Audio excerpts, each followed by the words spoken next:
My husband is a stuffy traditionalist, the kind of man who refuses to sleep with me. To keep me at bay, he buttons his pajamas up to the very top button every night and even tucks a Bible under my pillow before we go to sleep. I'd finally had enough and was about to file for divorce when a string of comments suddenly materialized before my eyes. Poor Dragon Lord.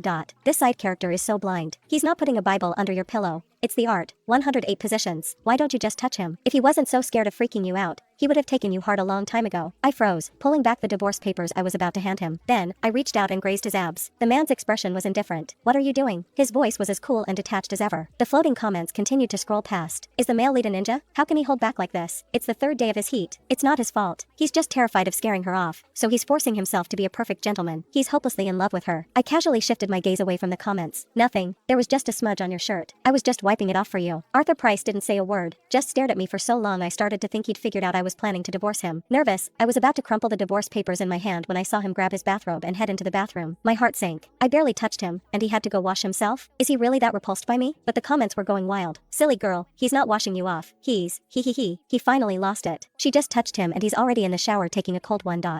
He's in there whispering her name. My face flushed. An hour later, Arthur emerged from the bathroom, his voice much clearer. There's a charity gala hosted by the Landon Group tonight. You're coming with me. I frowned. I don't think so. Those events are always so boring and exhausting. Arthur reached out and grabbed my sleeve, his tone softening into something almost like a plea. Just this once. The comments exploded.